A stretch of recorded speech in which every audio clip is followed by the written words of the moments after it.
Pi Day. So Pi Day, March 14th, 22/7 is pi 2.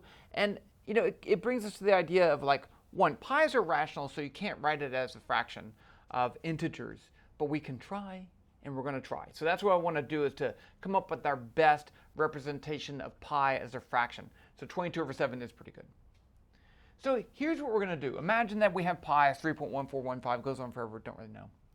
And I want to write that as a fraction of u over v, where u is an integer and v is an integer.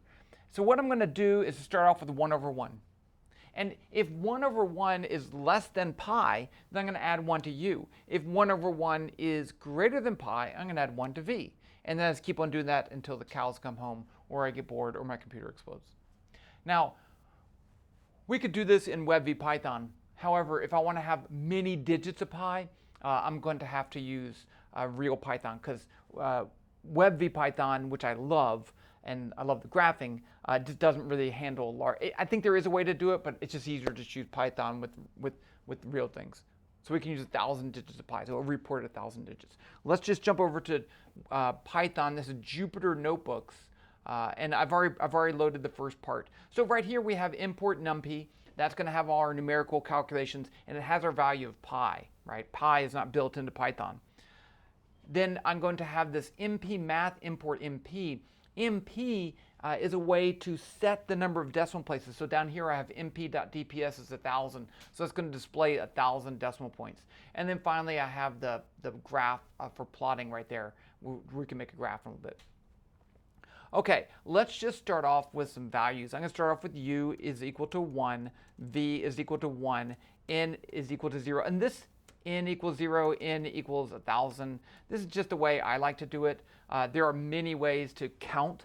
I like to have a counter because it makes sense to me, right? So I'm going to increase my value of lowercase n until it's equal to the uppercase n.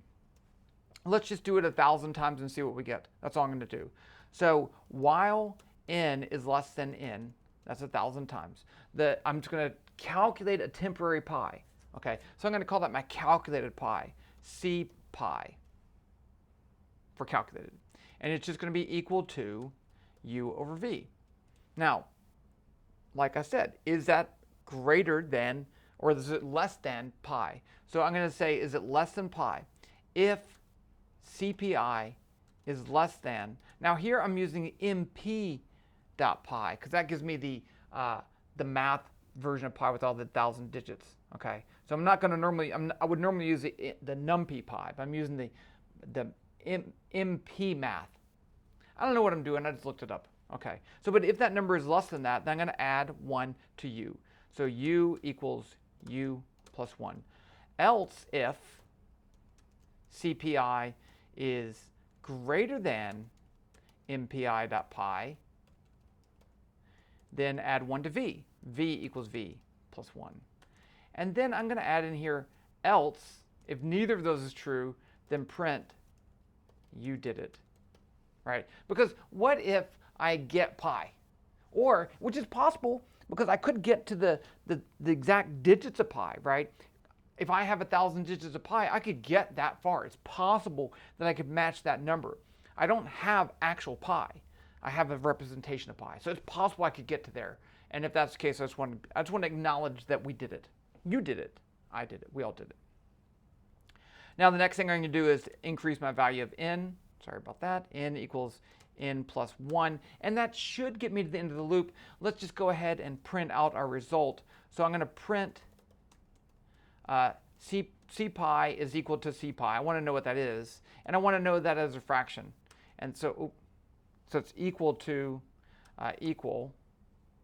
And then I'm going to put n, comma, quote, no, not n, u divided by v. Let's see if that works. Oh, I don't need to do that. Shift run. Yeah, so there we go. So after 1,000 runs, and you'll notice that I actually got 2 extra. I'm not sure what happened there. But I have about 1,000 points, right? Because that's this plus this. So I started at 1. And I get a value that's close to pi, but not exact. Well, if I can do that, I could do 10,000. If you can do 1,000, you can do 10,000, right? And now I get 3.1412, and that's my fraction that would represent pi, 7587 divided by 2415. Let's print the percent error. Okay, so I'm going to take 1 minus c pi divided by pi, right? And that will tell me how far off I am. So let's do that. I'll call that error. And it's going to be 1 minus c pi divided by mp dot pi. And then I'm going to print that.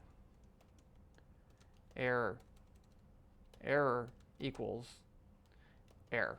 Let's see if that works. Okay, so you'll see here that because I divided by m pi, which has 1,000 digits, I get 1,000 digits. Okay, but I have at 0.012% off, so that's pretty good. Let's do something else. Let's plot the value of calculated pi as a function of the number of points, right? That'd be fun. So to do that, I'm going to go up here. There's several ways to make plots. I like this. NP equals an empty list, and then C pi P equals an empty list. So what I'm going to do is to add values to my list and then plot the list after that. So down here, once I calculate all this stuff, I'm just going to add n pi is np plus n. I'm adding that number to the list. And then do the same thing for C pi P is C pi P plus C pi. So now I can plot that. And then let's just, once we do that, I'm not going to print the error. Let's do a plot. So I've already loaded matplotlib. So plt.plot. What is the command? I'm not going to give the axis labels. plt.plot is just np cpip. That's it. And then I need to show that. plt.show. Let's just run it. Okay, so you can see here that my error is ginormous here at the beginning, and I don't want the error to be ginormous at the beginning. So what I could do is just to wait until I get over here, or I could plot a log scale. That's what I'm going to do. I'm looking at what I did before. So let's plot a log scale. Let's do a log scale in the x direction. That might make it a little bit better. So plt.xscale is of type log. There you go. That's pretty good. So you can see that the value, calculated value pi, oscillates until it starts getting closer to 3.1415, and that's just kind of cool. So there you go.